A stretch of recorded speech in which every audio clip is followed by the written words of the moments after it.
Hello everyone, welcome to Kilter Commentary, where I comment on some of the crazier stories that come out of the news cycle or the international news cycle. Stories ranging from like Africa, America, Europe, everywhere. Everywhere like I see a shady story, I'm gonna talk about it. So a story that caught my eye recently is the story of Carlee Russell and what happened to her and what's been happening surrounding her and her family the past couple of days. So from what I've been able to gather, everything started a few nights ago where Carlee, she was heading home from work and she stopped because she said she had seen, she called the police and she called her brother's girlfriend and told them that she had seen a baby on the Interstate 459, I think. I'm guessing that's a highway and that's how Americans refer to highways. So she'd called the police and she called her brother's girlfriend, but the brother's girlfriend was the second call she made. And she reports that she heard a scream and then, the phone didn't die, but like she heard a scream and then Carlee was gone. So the police got there about 5 minutes after they'd been dispatched by the dispatcher, the 911 operator, whatever you call it. Like, I'm not sure how things happen around there, but from what I've seen, like that's what happens. You call the 911, the dispatcher calls whoever you need in that instance. So they got there 5 minutes after and her car was on, her wig was in her bag, personal items were still in the car, but she was gone and there was no baby around. Her brother then broke the story on TikTok and people started looking for her. Like, it was weird. Like, when I first heard the story, I thought that it was like maybe some kind of trafficking situation, like maybe they'd use the baby to lure her into getting out of a car, to lure anybody really of getting out of the car and then taking that person for trafficking purposes. And that could have been anything, drugs, prostitution, I don't know. Like, I just thought, or like even like killers do weird things, so I just thought along those lines, right? So her brother went onto TikTok and reported this. Social media was abuzz.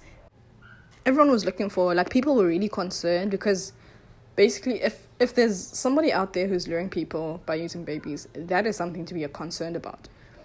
So she was gone for like 48 hours and then news came out that she'd been dropped off at home. And then the family, people were asking questions and then the family was asking for privacy and that we bear with them and that as soon as they have more information, they're going to tell us. But this was more than 24 hours ago. So I feel like the police really need to get back on it. Or somebody has to say something that makes sense to the rest of us. Because you can't have us rally for 2 days around a situation and then it's fixed and you don't tell us what happened.